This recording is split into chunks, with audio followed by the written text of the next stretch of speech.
And what I'm doing to get this kind of wide is I'm messing with the chorus. YouTube, we did it. We hit 450 followers on my SoundCloud, and I appreciate that for anyone that is watching and is following me. Thank you very much. So, as promised, I'm going to break down my Die For Me project. I think the best way of going about it is splitting up into sections. We're going to start with the intro, build up, drops, break, so on and so forth. This is a longer track. I'm going to try to get through it as fast as possible, but I also want to make sure you guys are getting the knowledge you want from it. This is going to take a lot of time for me to actually go in, break down, and edit, so I appreciate a like on the video, especially if you learned something. Comment down below one of the favorite things you learned, because I'm sure no matter what, you're going to learn something. It helps me in the algorithm, lets more people see my stuff, and I appreciate that. And if you're new here, help me reach my goal for this year. By the end of 2021, I want to hit 1,000 subscribers, and I think we can do that. So if you're new here and you learned something, feel free to subscribe.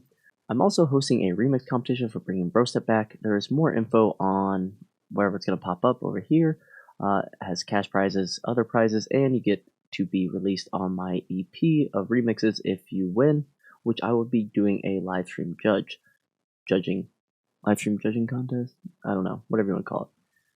And it's not due till November 30th, so there's plenty of time even after this video comes up, probably about a month and a half if you want to join.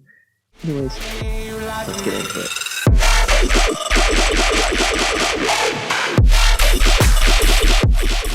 Alright, so we're in the project here, and I just want to show you guys that this is a little smaller than my traditional projects. It's about 104 lanes. Well, I don't even think this is 103 lanes. So we're going to start with the intro here, and I'll tell you my idea behind it. So Die For Me, I really like the track already, but I really wanted to try to do a rhythm drop, even though I don't think I'll ever really do rhythm, and this is kind of rhythm-ish, but it's Brostep, so this is my take. So that's the idea when I started out. I got the vocals, and let's go into the drums here. So the beginning, if you haven't heard it, go check out the track. We're just going to dive right into it. It's simple. We have percussion, just a one of my rides, a clap, maybe, yep, and just I think my Reese and this thing. So let's combine this down real quick, and I'll show you what it sounds like with vocal.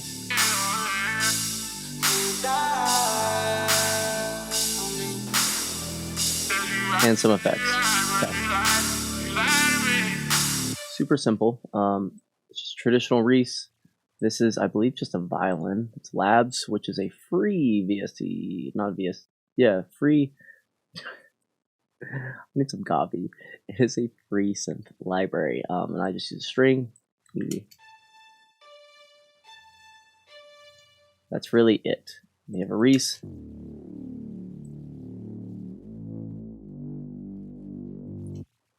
And then when we get into the actual part of it, we add the horn. And we add the rhythm-isk drums. That is really it for this part. The rides continue on. And I actually bring in the sub, cut the low on my Reese, and actually bring in a real sub.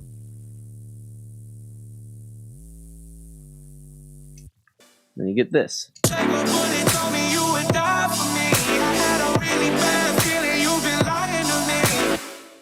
Very simple, and the vocal is just going on. I didn't do anything special to the vocal because I really kind of wanted to keep the same flow of the original track. You have just some tension, a sub drop, and then you have just really the kick just starting to get faster, and you have this, I think it's snare just rising up.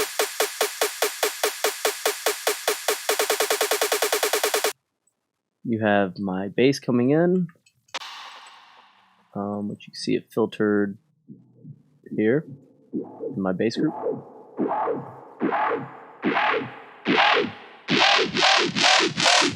and going down while being washed out. So let's start with the first bass. This is going to be kind of let's start with this first bass. This is one of my ISO call SIGs that I've manipulated, and this is what I made it into. It's a saw and a custom wavetable of mine that is being FM'd from there. Levels, there is a sub in it, but this is low cut. It's in a low cut group, which is right here, no lows. And band notch filter, you can tell that it actually doesn't ever go to this part. So if I show you this, never makes to that part. 2, messing with the resonance and the frequencies. I learned this technique, I think it was from Company a long time ago. He said, use a different filter sometimes to create different push pulls. 3 is the chorus pitch I like to do without it. With it. Just adds a little more movement. And finally, what does this go to? Oh, amp. Yes, so this was actually a really cool trick if you guys don't know this. If you route your thing to an amp, it'll actually amplify. So if we go a little faster here, let me go to it'll get louder no matter where it goes. So if I bypass this with it, just kind of peaks it. Really, really cool. We'll put that back to half. So it didn't really have anything to do with this patch, but just a little bit. It was on a half. Anywho, that is the build-up. And then I had a bass that I resampled for this pre-drop. I had a couple people ask me about this. So they just oh, it's the main bass, never mind. It's just that one stretched out. So you get this in the lighter half of the build-up.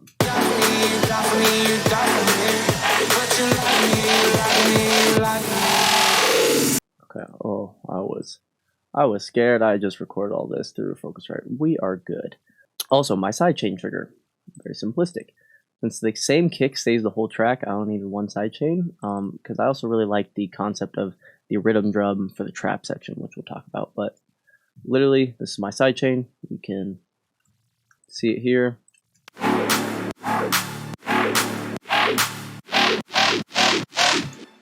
I also just have a glue compressor because I'm pushing these basses quite hard because, rhythm.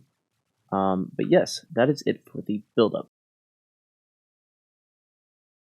Let's get into the drop. And so let's just start with the basics. We'll start with the drums. Very simple. It is rhythm, so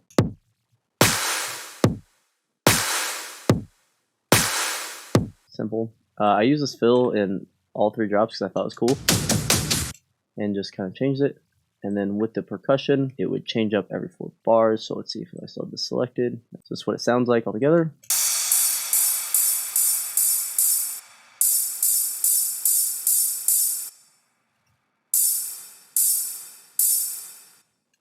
And then the second part.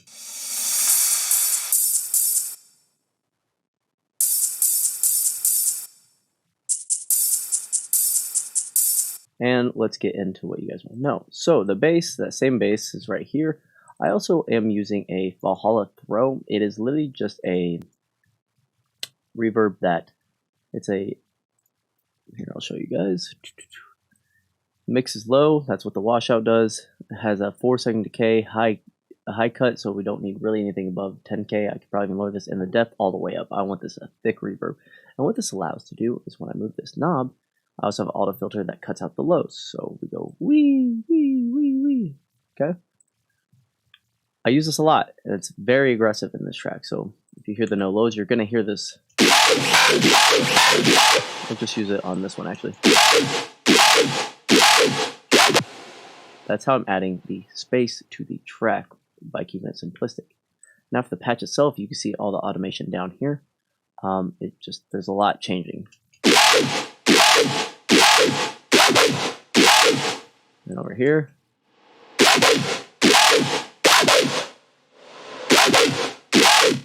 these fills.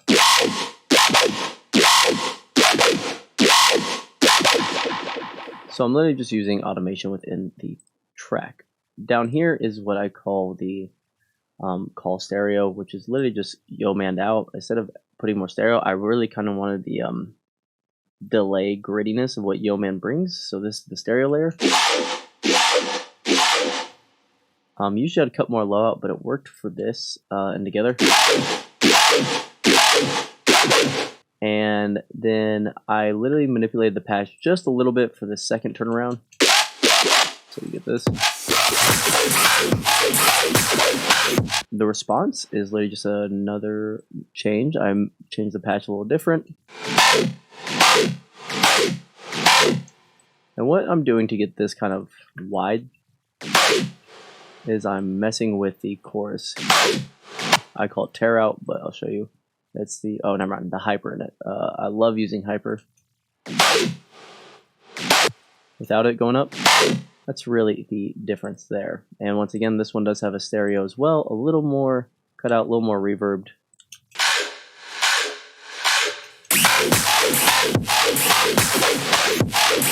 So we're just following this rhythm, that quarter note back and forth style. And then for the breaks, I use my, once again, another version of this that I changed up,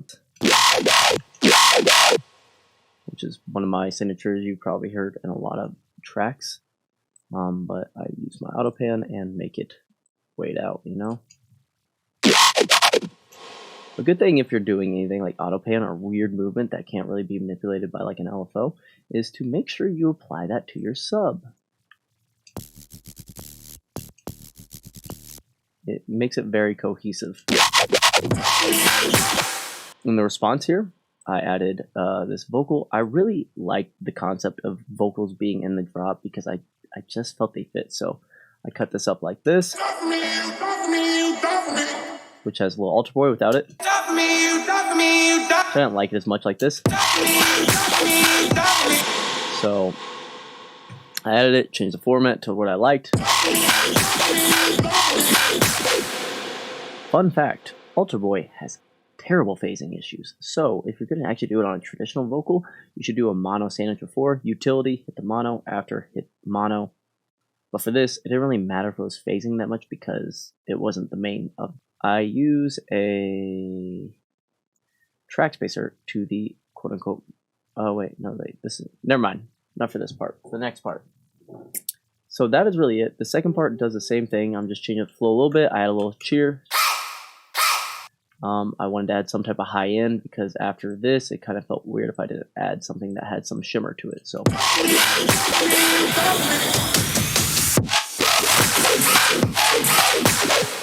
it kept the track flowing. Once again, goes back to the turnaround, same thing. And we echo out here. I love using washout with echo going into anything. I use it every single track. So we're going to this part now, and I was like, okay, that rhythm was fun. I kind of want to add some trap aspect to it since it's already originally a hip-hop song. So add some of those claps that sound like hip-hop. Get some groove going. I have my sub going, and then we get into the beat, and I wanted to make a trap beat, but I wanted to use the rhythm kick again. So we can do.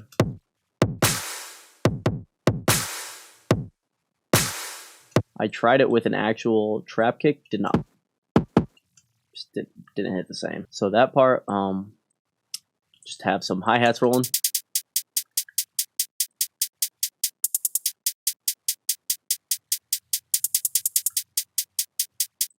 Then we also come to this part where the drums cut out. Show you.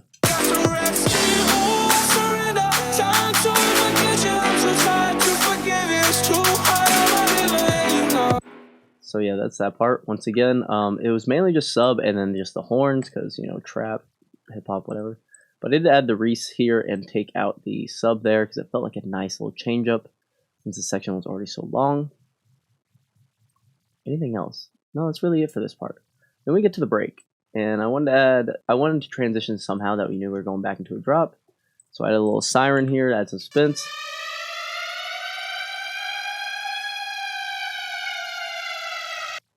I brought a kick going at one beat, one bar, and eventually we go back into the build-up number 2, where I add a new snare, And now we're going with like kick, snare, snare, snare, kick, snare, snare, snare. So we already know we're going into a dubstep drop. Once again, things just get faster as they go. We have claps, all that stuff. Nothing too crazy here. Pretty simplistic. Yeah, so then we get to the build-up. It's a... Oh, it's...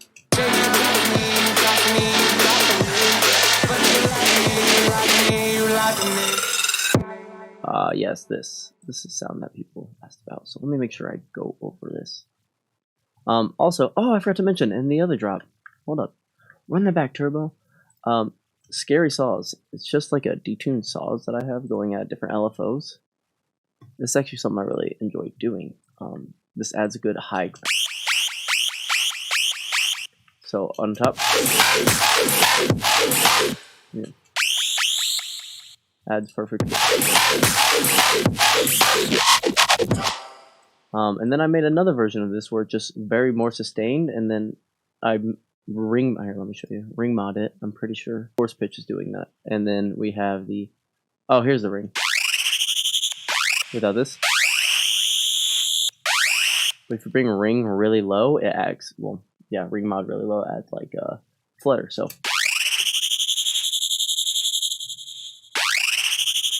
I really like that for the response.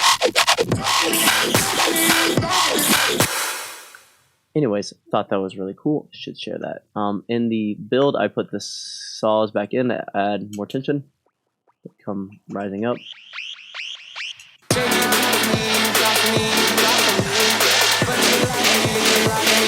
We knew a new bass was coming in, so I teased this.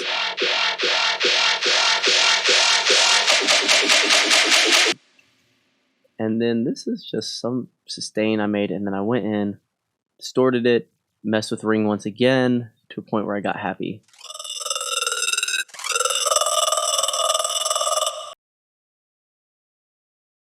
So a cool part about this drop is the first, what is it? 4 bars. I actually put a cabinet on this, which does this effect. It actually makes it kind of sound more mono together, so let me show you.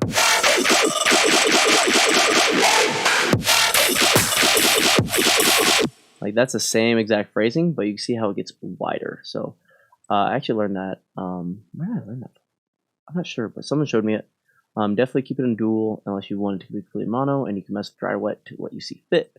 But yeah, turn it on there because I thought it was really cool. Again, sub is following it.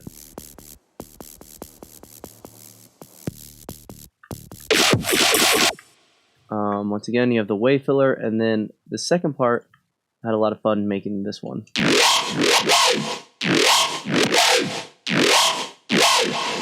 Which once again is just a variation. So you can't tell from this track that reusing assets and changing them a little bit to make something new is good for cohesion, and overall you can get a lot of cool different sounds. I really like this part because it adds a lot of space compared to the first drop.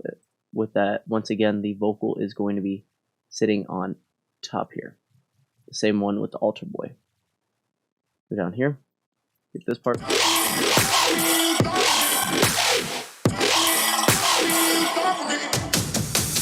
There's that drum fill. Instead of using the saws from the first drop, I use the sustain, and once again, I change it up for the A section, B section. Just worked. Now, the second part, I've wanted to do for a while in a song, but I didn't know what would fit. This one was it. So I changed the flow that was in the first.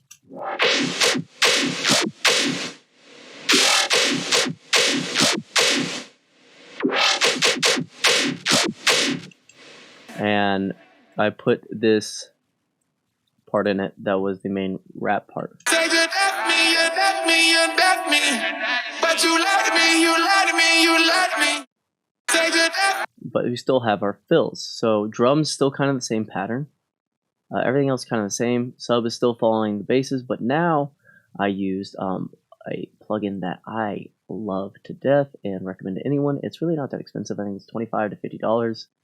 Honestly, we're close to Black Friday. Wait for it if you want to save a couple dollars. It's called Trackspacer. And what it does is it will, in real time, EQ out what's competing. So if we look what's competing here, I'm cutting out the basses. So if we just play these together, you'll see that it's getting ducked. So if I turn it really high up, you'll see the basses disappear in the area, which you can change with these knobs. So here we go.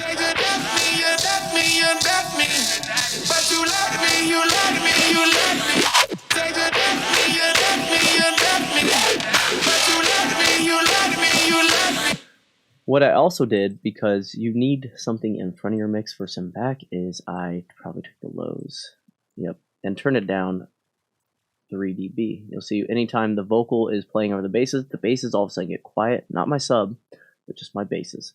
Because if I had this at, say, let's say 0, it'd be a little more intense.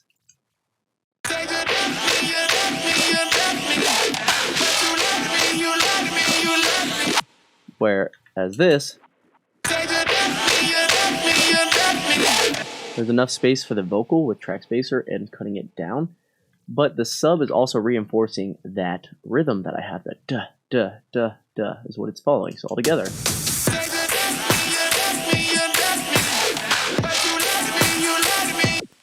So that sub is going to keep that there, but you still hear the vocals. And that's really it. Once again, I have my wave fillers, and then some random from the first drop. Which once again, same thing, it's just with the hyper turned up for that. It was when Halsey started to come in, and I felt like I couldn't just go back to a trap or a rhythm. I felt like I needed to add some space. So this is the first real time besides the drop where I kind of extended track, made a little area. I did this reverbed out, just reverbed it out a ton, 98%, and this other one is 98%, but I believe it's an octave up. Technically, it's not even a full octave up, so sounded good. I guess we'll go with that. And then I also put it in the spectrum because it goes back and forth, so it sounds like this. And this is where the melodic stuff begins, which is going to be in this orchestra right here. So let's do this a little darker so you guys can see all of it. So you have strings, once again, labs.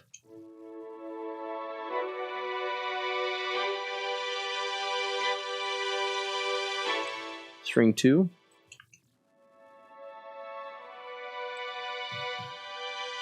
Which is just a long string versus ensemble. And you'll see panning here as well. Horn mid from Kontakt Library. Show you that if you'd like.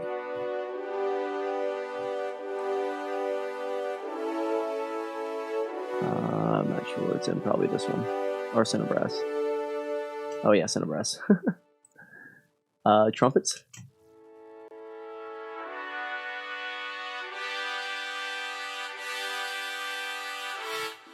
Cellos.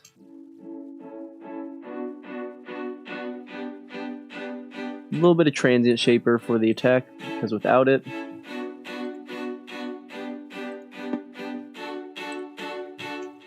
and this one's just a guitar bass. I found this a long time ago on Ableton. It's just Ableton stock, and then I've distorted the hell out of it with Camel Crusher, Annihilate, compressor, and then made it the low end and made it mono, so it sounds like this.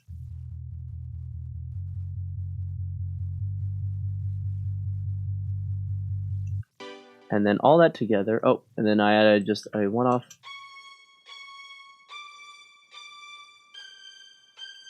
A little more movement, and all together it sounds like this.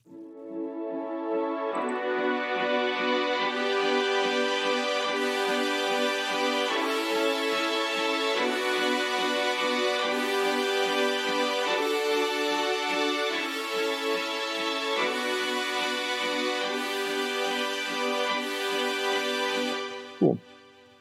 And we transition the vocals from that kind of breakdown to Halsey here, which I also add a little, and we have our drums coming in as well.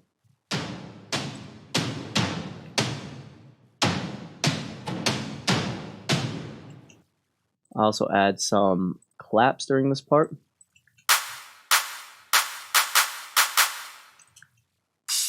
Ride.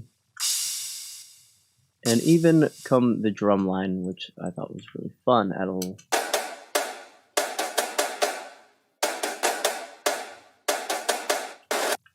So then all together you get this that kind of fades out from the drop, which once again the drop echoes out.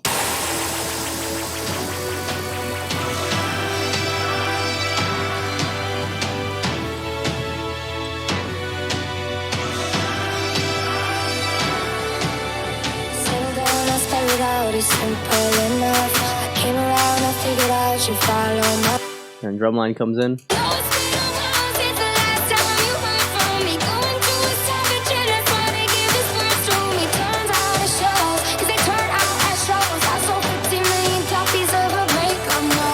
And then she went from this very high belting chorus back to kind of like a verse.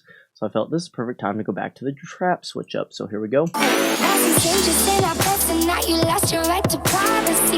Same thing. Once again, we have a break, which I did put a octave up with some chorus in it.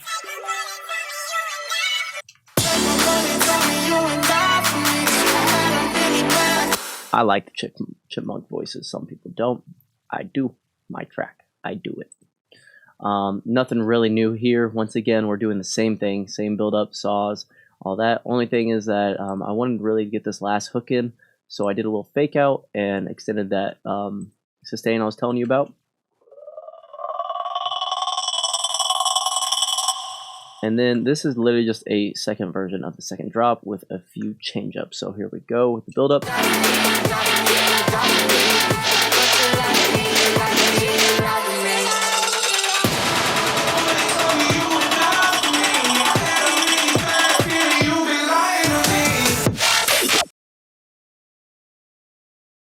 And once again, I just added some vocals that I felt were a little taste right there. A little bit change up the basses, and then we came to the same thing once again. Bringing that back, and instead of this being the same as last time, I actually transposed it somewhere. Let's see.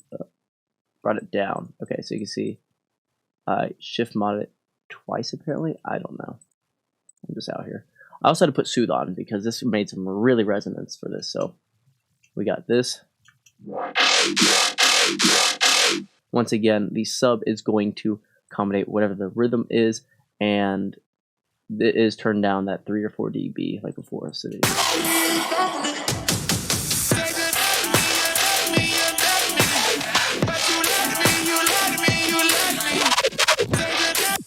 that's really it. After that, it's just out, just reverbs out. So let's go into group processing real quick because I know there's gonna be questions about that. I recently just started doing something different than I've done before, which is putting my sub with my basses and compressing it with them. Someone told me to do that. I tried it out. I really liked it. So now my basses, instead of having a separate subcategory, I have basses, and I create a subcategory called no lows, where we cut the lows, compress them by themselves, and I have the throw in here because I don't want to wash out the sub. And then I have my sub here that's doing its own thing, and then come together, I do parallel compression on multiband. I don't use OTT. This Pro MB is actually doing a lot of spicy work here, but that's okay. I felt it really needed that in this track. Is these basses really need to be kind of compressed together for this unison, especially with the vocals, how they were laying on top. It really needed to be controlled. Ducked out a harsh frequency there, and this is just usual stuff. I have auto filter washout, which is a lighter reverb for like buildups. My throw, which I don't use in this category at all. I put in the no lows. Frequency shifting for buildups. Utility gain for probably going in buildups as well, because I also have one in no lows for whenever the vocals come in. Echo as always. Track space, and then Pro Q3. I noticed these areas at some points need a little TLC. Probably nothing that you guys are going to notice a difference in. That was it for my bass processing. Let's go into synths. Glue compressor with a little threshold. This just lets me bring in the synths. That's probably where the orchestral stuff was getting automated. Let's see, break 3, drum line. Yeah, so I use it right there. Once again, track space to main vocal, just a little TLC. I just think this is a lot easier than trying to dip out a certain section of your synths. Everything has its own place. It's That's really it. Percussion, nothing really. They're all kind of done by hand. Drums, pretty much what I say all the time. Full parallel, auto filter. I really didn't do much in Vox. Just echoes out, a little bit of glue compression in case I needed it whenever I stacked like the chipmunks on top. FX, nothing really. So then we can get into the master. So this changes every time, but I'll tell you my philosophy behind it. We have the cabinet for that one spot. I always have a utility that gain stages downward, either 7 to 10 dB, and I always have my bass mono somewhere between 150 to 2 or 100 to 150. Next, I cut out the sides once again. This does this, but I like to do it again. And I'm gain staging upwards to where I feel what's going to start clipping first, and that is my sub, my kick. So I use this LEC Master, which is literally just an OTT version, which I changed to above, set it to peak 200, and then I mix this to taste. Let me show you guys real quick.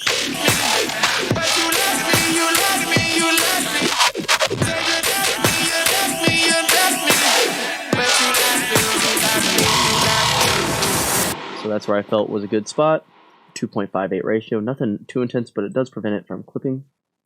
Then I put a glue compressor with its tack all the way up and release down. That's going to allow the peaks to come through, but if something's sustaining long, it will help compress this mix down. It's kind of like a make it loud compression.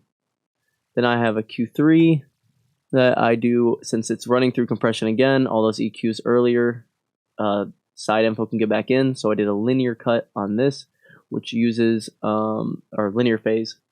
It does use a little more CPU, but it really works really well if you're specific about that. And then finally, I'm running it into a standard clip, which is going to be my final soft clipper in the chain. And then, as always, your boy runs span and loudness meter for his monitoring. So that is my Die For Me flip I just put out. I hope you guys learned a lot. Once again, if you did stay all the way through it, let me know something you knew. Please hit that like button. Feel free to subscribe, as it does help me. And I will see you guys in the next video.